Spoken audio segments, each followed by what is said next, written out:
Dad, it's Mom, James said with a smile as he handed the phone to me, his father. My name is Tom. I have a good idea about what this call might involve, but it was my first chance to speak to my wife that morning, so I looked forward to it. When I answered, I heard Emma's voice saying, "Hey, honey, can my sweet teddy bear manage to keep an eye on a dozen college kids today?" I chuckled and replied, "I think I've got it under control. James and his friends have been preparing for weeks, so I just have to follow their lead. Besides, they're all around 17 or 20, not exactly toddlers." Emma asked, "Did I get the pool and everything set up the way she wanted?" I replied with mock exasperation, "Yes, yes. Lounge chairs, the bar, the grill, all done. Food's ready too. I handled it all while you've been away. But next year, you're playing chaperone. And don't try to deny that you've been looking forward to me being surrounded by a bunch of bikini-clad teenagers all afternoon." Emma teased back, "You mean you won't be ready for me when I get home?" I laughed. "Emma, one of those is our son, and two others are practically family. I don't need any distractions to want you. I'm ready for you every day." "I know you are," she said with warmth, "and I like that about you. Did you have a good morning?" "Not bad. How was the conference?" "It was great, a good learning experience. I'll be back from San Jose this afternoon. Love you, Tom." "Love you too, Emma." James rolled his eyes playfully. Deep down, though, he was happy his parents still had such a strong bond after 25 years of marriage. He hoped he'd be just as in love with his own future spouse someday. As I hung up, I thought about how Emma's nickname for me had evolved. I was Lover before we had kids, Daddy, until our eldest went to college, and now Teddy Bear. I didn't mind. She loved snuggling next to me, and often said there was no one else she'd rather share her nights with. I noticed several young women making decidedly unladylike gestures toward Richard, with some of them capturing the scene on their phones. "Come on, ladies, the show's over. Let's head back inside," I called out. "And please, don't share that video with anyone just yet. Let's talk about it first, okay?" James's voice cut through the chatter. "Dad, your nose is bleeding," he exclaimed. Before I could respond, Lily is friends my son. She took charge, barking orders. "Make room for Mr. Clark on that chaise lounge under the umbrella." James grabbed me a clean shirt. "Lily, go get some ice." In moments, Lily had me seated and began pulling off my shirt to press against my nose. The rest of the girls couldn't help but stare. I fit and lean for a man in my late 40s, have just dispatched someone twice my size, and now nearly a dozen bikini-clad nurses were eagerly looking to help. Lily, of course, ensured things stayed orderly. One girl fetched me a drink, while another tried to ease me back so I could relax. When James and Lily returned with the ice and a shirt, I pressed the bag against my nose and asked, "Who the hell is that jerk? What kind of parents raise someone like that? What did he want from you?" James jumped in. "That jerk, as you call him, is son of Mom's boss." My heart sank. What had initially seemed like baseless trash talk suddenly felt more significant. I kept my concern hidden as Lily spoke up. "He came after me because we went on one date a few weeks ago. I wasn't interested in seeing him again, and he didn't take it well. I tried to let him down easy, but he wasn't having it. I'm sorry he showed up here. I'm guessing someone posted about the party on social media, and that's how he found out." She turned to her friends, pleading, "Please stop putting everything online." Then, looking back at me, she asked, "How did your nose start bleeding? He didn't even touch you." I smiled faintly. That was when I tried to catch Lily. She got pushed, and her head hit my nose on the way down. "Oh, Tom, I'm so sorry," Lily cried. She'd been calling him Dad. For years they was best friend with my son. "I didn't mean to hurt you." I squeezed her hand reassuringly. "It's not your fault. It doesn't feel broken, just a little sore." Turning to the group, I said, "I know it's asking a lot, but I need all of you to promise not to share that video with anyone. No posting, no emailing, no texting, nothing." "But why, Dad?" my son asked, clearly confused. "You didn't do anything wrong. If anything, it looked like you could have really hurt him if you wanted to." I sighed. "For one, I don't want those nasty accusations about your mother circulating. We know they're not true, but it's still not something I want out there." And someone with Ricky's temper might try to retaliate against this boy, me, or even one of you. If that video spreads, he could get embarrassed and come looking for payback. I'd hate for anyone to get hurt because of his stupidity. My son hesitated, then asked, "Are you going to call the police?" "I'm afraid I have to," I replied. "We don't have to decide on pressing charges yet, but he assaulted Lily, tried to attack me, damaged car, and trespassed. I'll call and have someone come out to take statements. It won't take long. You can still enjoy the party afterward." He turned to Lily. "How's your wrist?" She flexed it gently. "It's a little sore, but I'll be fine." "Thanks." The group fell quiet as I called the police. An officer arrived within minutes, causing a flurry of movement as the girls grabbed cover-ups to throw over their swimsuits. Statements were taken, and the officer inspected Lily's wrist and my nose. Lily's mom showed up as well, apologizing for her husband's absence due to a work trip. Once the police left, the party resumed, though it had a more subdued energy. My son approached me after dinner. "Dad, do you mind if we stay here tonight instead of going out dancing? After what happened, we'd rather stick around." I smiled.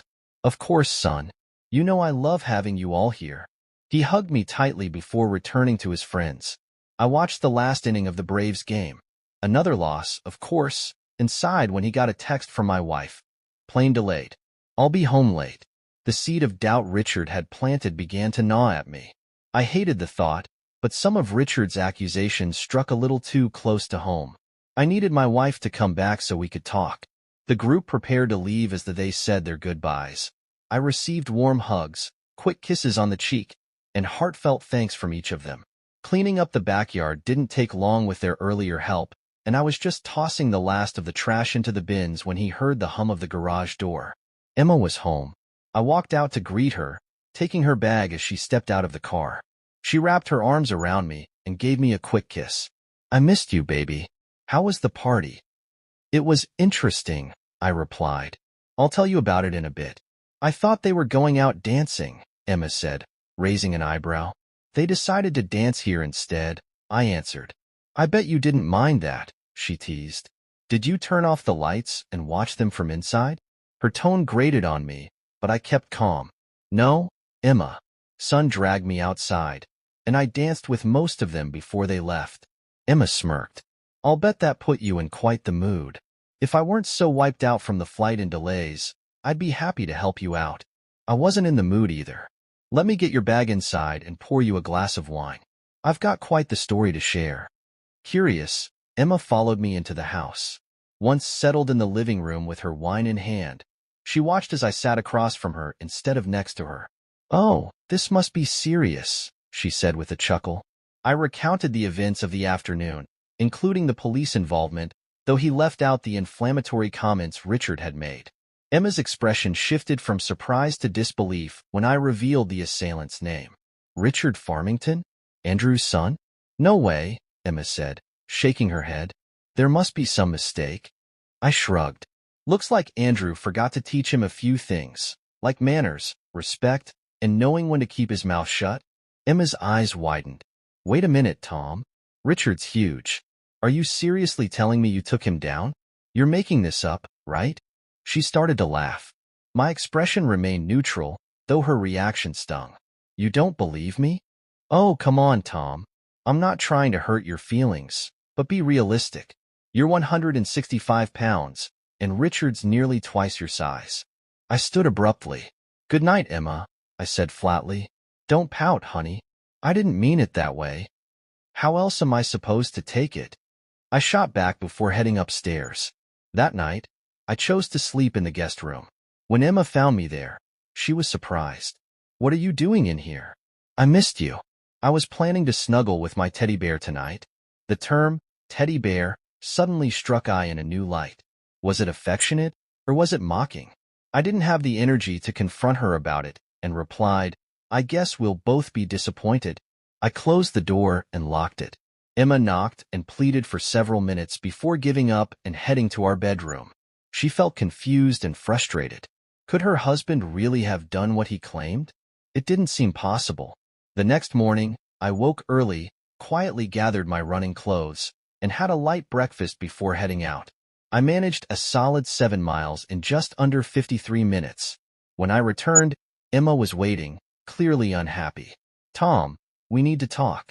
I don't think you told me the whole story last night, she said. Ignoring her, I went straight to the shower, locking the bathroom door behind me. Emma banged on the door but got no response. When I finally emerged, showered and refreshed, she was waiting for me downstairs. Andrew called me this morning, she began. He said Richard ended up in the ER last night. He has blood in his urine. Something about a bruised kidney. Couldn't happen to a nicer guy, I replied with a smirk. Emma continued. Richard told Andrew he was here talking to Lily when, out of nowhere, you attacked him from behind with a weapon. Andrew's furious and wants to file charges. I shook head. Of course, Richard's lying. He's embarrassed because your little teddy bear tossed him out like garbage. Emma looked skeptical. Why would you do that? Why attack him? I didn't attack him, Emma. I stopped him. He was dragging Lily out of our backyard like she was some possession. I wasn't about to let that happen. Emma hesitated, her voice softening. Are you saying you expect me to believe you over Richard? I'm saying you should believe your husband, I snapped. Emma looked torn. It's just hard to imagine. Richard's so big and you're you. I glared at her, my frustration boiling over. You've made it clear how little you think of me, Emma. Thanks for the vote of confidence. Before she could respond, a car pulled up outside. A Bentley. Eva, Lily and Lily's father, Brian, stepped out. The girls rushed to hug me, and Brian shook my hand firmly. Tom, I just wanted to thank you for protecting Lily, Brian said. It means everything to me to know someone was there for her. I shrugged, uncomfortable with the praise. You know we love Lily. There was no way I was letting that guy walk out with her. It wasn't going to happen. You'd have done the same thing? Brian nodded in agreement, but Emma interjected, Lily, could you please explain exactly what happened? I'm hearing conflicting stories, Richard's version to his dad and Tom's version to me. James tilted her head. You mean you're getting two different accounts, and you don't believe Dad? That's not what I'm saying, Emma stammered. I just want to hear it from someone else. The whole thing sounds, I don't know, unbelievable. I shook my head and went back inside, unwilling to stick around for what I already knew. While Lily recounted the incident to Emma, I packed a bag with my laptop and some clothes. I needed to get away before I said something I've regret, and more importantly, I needed time to figure out my next move. When I returned to the backyard, Brian and Lily were gone, leaving James and Emma standing there, her expression a mix of disbelief and shock.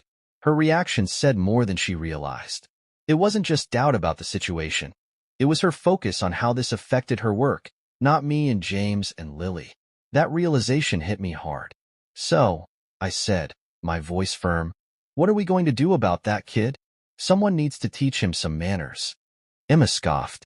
And you think you're the one to do it? I couldn't believe what I was hearing. 3 people had just confirmed story, and yet she still doubted me.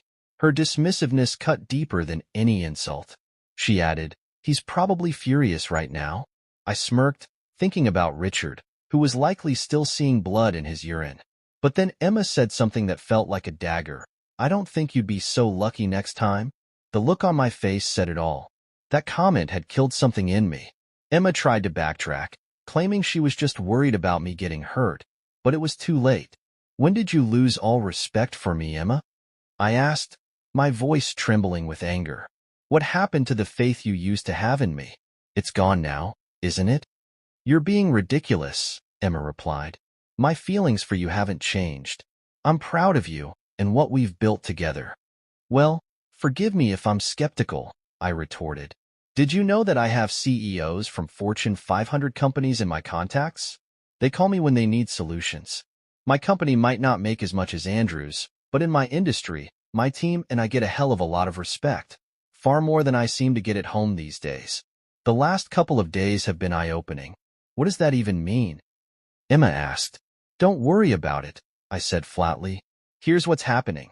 If that kid, or his father, isn't here by 6 p.m. tomorrow to apologize to me and Lily, Brian and I are filing charges. And he needs to pay for the damage to Lily's car. You can't be serious.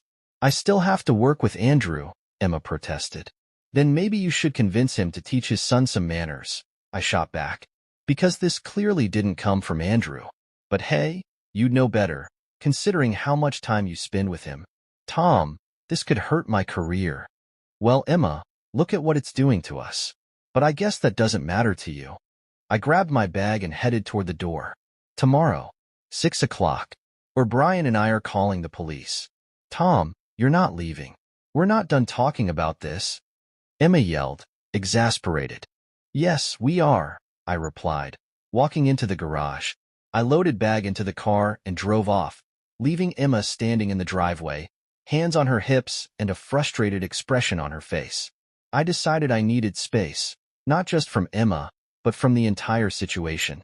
I also realized some travel for my consulting work would give me the distance I needed to evaluate how involved Emma might be with Andrew. The lingering doubts Richard's comments had planted in my mind were growing roots. At Brian's house, we agreed. If Richard didn't show up with an apology by the deadline, we'd file charges. I then checked into a nearby hotel, setting up my laptop at the desk as the Braves game played in the background. The next evening, at 5 p.m., my phone buzzed. Seeing it was James, I answered. Hey, son, I said. Hi, Daddy, James replied. I'm heading back to the apartment. Are you still in town? I am, I said. I'm staying at the residence in by the mall. Room 413. I'll be there in a few minutes, he said. 10 minutes later, James knocked on door. When I opened it, he threw his arms around me. I don't understand, Daddy. Why doesn't Mom believe us? I sighed. I'd say she doesn't think very highly of my ability to protect this family. She should, James said, tearing up. I told her about Paris, and she didn't believe me. I smiled sadly. I'm sorry, son. Maybe Andrew's convinced her I don't measure up. You don't believe what that guy said, do you? I wanted to tell his exactly what I believed, that Emma had likely compromised herself with Andrew, but I couldn't bear to tarnish his image of his mother. No, he was just talking trash, I lied. Are you sure? Don't worry, son. Everything's going to be fine. James hesitated, as if he didn't fully believe me, then said, Okay, Daddy. I hope you're right. He left a few minutes later, and I watched his go, knowing this wasn't over. The next morning, I monitored the home security app on his phone to see when Emma left for work. Around lunchtime, I checked messages, 20 texts from Emma, most accusing me of being unreasonable. The last one read, Richard will be there at 6. I left you a voicemail.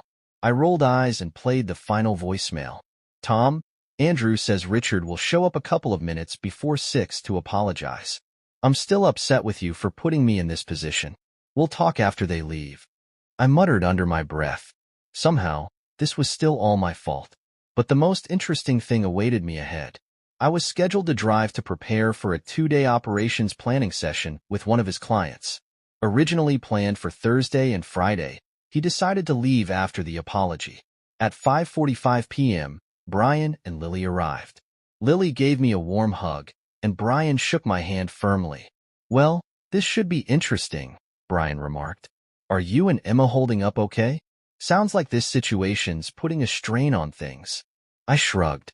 We'll be fine. She's still trying to process how her little husband managed to take down someone like Richard. Brian chuckled. I'll admit, I was surprised too. Not that you handled it, but how convincingly. You've always struck me as someone who's prepared for anything. Thanks, Brian. Let's hope Emma remembers that too. If it's all right with you, we'll wait out here. I don't want Richard in my house. Can't blame you for that, Brian replied. A few minutes before 6 p.m., a dark blue BMW pulled into the driveway. Richard stepped out, looking far from happy. Emma hadn't arrived yet. Richard approached, addressing Lily first. Lily, I'm sorry about Saturday. I was out of line. I missed you and wanted to go out again, but I didn't handle your rejection well. I know we won't be friends like before, but I hope I didn't ruin everything. He seemed somewhat genuine, though I suspected it was more about leaving the door open than true remorse. Lily, her voice measured, replied, I don't know if we'll ever be friends again, Richard, but I'll try to be polite. I understand, Richard said. He turned to Brian next. Mister, I apologize for what I did to Lily and her SUV. Just send me the bill, and we'll take care of it. Brian nodded without comment. Richard then faced me, his contriteness fading. Mister, I'm sorry for crashing your party and trespassing. I shouldn't have done that. All right, Richard. Thanks for the apology. I think we're done here, I said curtly. Richard smirked, his attitude unmistakable, and as he reached his car, he glanced back at me and mouthed the word kitty. I opened hand and pointed to my palm, silently repeating the gesture from Saturday, signaling I'd believe it when I saw proof. Richard grinned and drove off. Well, Brian said, watching the car leave, his apology to Lily sounded sincere, but not so much to you. What did he say to you just now? I shook my head. Nothing important. He was just trying to get under my skin. Brian put a hand on my shoulder. If you need any help with this, just let me know. I've got a team of lawyers who could be on him and his dad in no time. Or, for fun, I could have a deputy tail him for a few weekends. I chuckled. Thanks, Brian. Let's hold off on that for now. I've got other things to deal with first. When Brian and Lily left, I opened the garage and got in my car. As I backed out, Emma's car pulled into the driveway. I didn't bother waving as I pointed my car north toward Louisville, determined to use the drive to think through his next steps. 10 minutes into the drive, my phone buzzed. I debated ignoring it, but decided to answer. Hello, Emma. Tom, I hope you're just running to the store and coming right back, she said. No, I replied. My client needed me to get to Louisville a couple of days early. I'll be back after lunch on Friday. Maybe we can have dinner together, assuming you're not traveling with Andrew this weekend. What? Emma said, caught off guard. No. You know I only travel every 6 to 8 weeks. Why would you say that? It's nothing, I said dismissively. Had you been home on Saturday, you'd have seen the whole mess. I'm still upset you took Richard's side. I know you are, and I'm sorry, Emma said, sighing audibly. Andrew's not happy either, but I expected that. Did Richard show up to apologize? I recounted the apology and suspicions about its sincerity. He apologized to Lily, but I suspect it's because he still thinks he has a shot with her. His apology to Brian and me was the most half-hearted thing I've ever heard. Tom, he's just a kid, Emma protested. No, Emma. He's a 20-year-old man who needs to control his temper and learn to respect people, I countered. Emma sighed again. Can we talk about this when you get back? Sure, I said dryly. I'll miss you, Emma. I ended the call abruptly, leaving her surprised by the tone. Emma hoped things would blow over soon. She decided to make my favorite meal and plan a romantic evening when I got home, confident it would smooth things over. I spent the drive turning over the possibilities. Richard knew too much for his comments to be idle gossip. It didn't reflect well on Andrew that he'd share such details with his son, but it wasn't surprising if Andrew was the type to sleep with married women. The thought of Emma and Andrew using my home gnawed at me. I suspected Richard might even try to fabricate proof. I opened a new Amazon account and ordered several hidden Wi-Fi cameras. They'd arrive Thursday, and I planned to discreetly set them up around my house. I hoped the cameras would prove unnecessary, but my instincts told me otherwise. When Friday came, I drove home with a knot in my stomach. To my surprise, Emma greeted me in a flattering dress, heels, and jewelry, clearly aiming to charm him. You feel like going to dinner? She asked sweetly, her tone light and inviting. Sure, I replied, appreciating the chance to avoid heavy conversations for the evening. She chose my favorite steakhouse, brushing her leg against me under the table. Despite my frustrations, I couldn't deny her effect on me. I prayed my suspicions were wrong, but couldn't shake the fear that they were right. Emma didn't seem to mind when I pulled her up, spun her around, and took her right there over the couch. Moments later, she led me upstairs to the bedroom, where they did it again. That was incredible, Emma murmured as she lay on my chest, sated. I needed that. I love you, Tom. I hugged her lightly, replying, I loved you too, Emma. She didn't notice the shift in my tone. The next morning, Emma woke first and absent-mindedly traced circles on my chest until she could tell I was awake. Thank you for last night, she said with a smile. It was a good night. I couldn't deny it. It was nice, I admitted. My pleasure, sweetie. The word sweetie brought Richard's mocking comment flooding back into my mind. Emma shifted slightly and said, "There's something I need to tell you, but I hope you won't get upset. I have to go to San Francisco on Thursday. One of our university clients wants a full portfolio review. I should be back Friday." "How'd that come up?" I asked, feigning casual curiosity. "Don't these things usually get scheduled further in advance?" "They do," she admitted.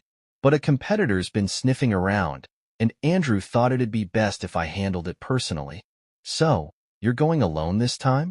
"I am. This client's been with me for years. It should be fine," Emma said, brushing his concern aside. I stared at the ceiling for a moment, my mind racing. Emma noticed my silence. "Are you okay?" she asked. "Yeah," I said finally. "Actually, I'm in a similar boat. I need to travel next weekend and the entire following week. General Dynamics VP of Supply Chain wants me to attend a conference with him in Orlando, then accompany him to their Savannah factory." Emma sat up abruptly at the revelation, causing her curves to shift enticingly. I, despite myself, reacted, pulling her toward him to kiss her. As we sat at the breakfast table, she hesitated before asking, "Tom, are we okay? We didn't really talk about last weekend. I hope you know how much I love you. I want to move past this. I have long-term plans for us." I forced a smile and squeezed her hand. "I'd like that too, Emma," I said, though deep down, I doubted it. Over the weekend, I installed a small GPS tracker on Emma's car and unpacked the Amazon orders I've stashed in my trunk. Carefully, I replaced smoke detectors, books, and wall outlets with hidden Wi-Fi cameras and microphones. I even added outdoor cameras to the home security system. My house was fully monitored. Rather than feeling reassured, I felt a deep sense of dread. A few hours later, I checked the GPS. Instead of being at her office or heading toward working trip, Emma's car was parked at Andrew's house. It's over, I thought. That afternoon, Emma texted me, claiming she'd arrived safely. The GPS told a different story. Early Friday morning, I received an email with the subject, "For the kitty bear." The message read, "I found your email on your website. I've been working on my dad, and he told me that before long. I'll have her too." Attached was a link to a cloud account containing hours of video from cameras in Andrew's home, some of which appeared to be live feeds. I hesitated but clicked on the first recording. I watched Emma and Andrew enter Andrew's house, Andrew immediately beginning to undress her. Just as I have done the previous Friday, Andrew bent Emma over the couch. I closed the video, disgusted. I've seen enough. While I avoided watching explicit footage, the accompanying audio revealed damning details. Emma said, "I know today and tomorrow are because you're angry, but you don't have to reclaim me." Andrew, reclaim? Why would I need to reclaim what's already mine? I'm still pissed about Richard apologizing. You need to learn how to control your little husband. Emma said, "I've been holding back from him, like you asked." Andrew thundered, "I didn't ask. You do what I tell you if you want to keep enjoying the benefits of being with me." I felt nauseated hearing the power dynamic. I closed my laptop, unable to listen anymore. I have all the proof I needed, but the pain of hearing it was unbearable. What would you have done if you were in my shoes? Let us know in the comments. I backed up the videos to a secure drive and deleted the cloud folder Richard had shared. I didn't want Andrew or Richard retaining any leverage if this ever came to court. My first call was to Brian. "Hey, Brian, got a minute?" "Sure, buddy. What's up?" "Remember when Richard came to apologize, and we had that conversation afterward?" "Yeah," Brian replied cautiously. "Well, it seems Richard wasn't just spouting nonsense. Emma's been having an affair. I don't know how long, but it's been a while." "Oh, man," Brian said softly. "I'm so sorry, Tom. I take it this isn't just a social call?" "No," Tom admitted. "I need a favor. I need a good divorce lawyer. Quickly." Brian didn't hesitate. "I've got the perfect person. Charla Steele. She's sharp, tough as nails, and she can be as ruthless or as discreet as you need. I'll send her your info, and she'll make time for you today." "Thanks, Brian. One more thing. Please don't mention this to anyone, especially Lily." "Not yet." "You've got my word." "I'm sorry, man. This sucks for everyone. We've always liked you and Emma." "Thanks, Brian. I owe you." No, you don't. This is what friends do. When this is all over, you can buy me a beer or two. Done. By that evening, I have a divorce lawyer preparing the papers. I noticed on home cameras that Emma's car was back in the driveway, and shortly before I turned in for the night, my phone rang. We talked for a few minutes, Emma professing her love, which I returned with as little emotion as possible. When the call ended, I stared at the ceiling, grief and rage churning inside me. The next morning, GPS showed her car leaving the office and heading toward their home. Minutes later, Andrew's car pulled into the driveway alongside hers. I parked my rental car down the street, listening to the live audio feed from hidden cameras. Emma's voice trembled as she said, "We need to head back soon. People will start noticing we're gone." Andrew scoffed. "I own the company. No one's going to question me." "They might wonder about me," Emma countered. "I don't want anyone telling my husband." Andrew's tone turned condescending. "Do you really think he'd divorce you? You've kept him in the dark for 2 years. You'll manage." The words hit me like a sledgehammer. 2 years. My mind reeled, but I steeled myself, quietly entering the house through the back door. I crept up the stairs and reached the bedroom just as Emma pleaded, "Come on, Andrew. I need to get back to the office." I stepped into the doorway. "That means get the hell out," I said coldly. Emma gasped, clutching the sheets to her chest. "Tom, I thought you were in work trip. This isn't what it looks like." Andrew sneered. Well, the little husband decided to drop by. "Don't worry, she says she loves you. But we both know she loves me." My fury burned cold. "Shut up, Andrew." "Emma, get dressed." "Andrew, you and I are about to have a talk in the backyard." In the backyard, Andrew underestimated my speed and skill. Minutes later, he was on the ground, clutching his ribs and groin. Emma, black-eyed and disheveled, appeared holding a shotgun. "You will not hurt my husband," she screamed at Andrew, shaking and distraught. I calmly took the gun from her trembling hands and waited for the police to arrive. "Can we have his car towed away?" I asked the officer as they prepared to leave. "I don't want it here when I get back." The officer nodded. "I'll handle it." I and Emma drove in silence for several minutes until she broke it. "Say something, Tom. Yell at me. Scream, just tell me what you're thinking." I glanced at her, my voice cool. "So I've heard all what you told. Just because I'm short in stature doesn't mean I'm short on intelligence," I replied. My tone hardened. "The sad thing is, I would have done almost anything for you. But the one thing I can't change is the thing you've held against me all these years. You should have never married me." "Please don't say that," Emma protested. "I made a terrible mistake. We've had such a good life together. A great family, a beautiful home, successful careers. Don't let this ruin everything." My laugh was bitter. "You mean everything except your buried addiction to taller, larger men?" I scoffed. "Emma, this wasn't just an affair. Richard sent me a link to a cloud account where your little fest with Andrew was recorded. I heard everything." Emma gasped, horrified. I didn't know. Andrew must have set it up. Either way, I heard enough. Don't worry, you won't need to wear high heels around me anymore." Emma shook her head, tears streaming down her face. "I didn't know it always bothered you." "Oh, and just so you know," I added, Richard said in his message that Andrew agreed to let him sleep with you too. "No wonder he strolled into our backyard like he owned it. Why should he respect me when his father didn't? And let's not forget who disrespected our marriage first. You?" Emma sobbed, horrified by the realization that she had started the cascade of disrespect. My voice softened, though it was no less resolute. "I was going to give you divorce papers today, but after everything that happened, I'll hold off. We're still getting divorced, but serving you on the day you were assaulted might not look great in court." Emma nodded weakly, knowing she'd lost more than just her marriage. She'd lost the man she once truly loved.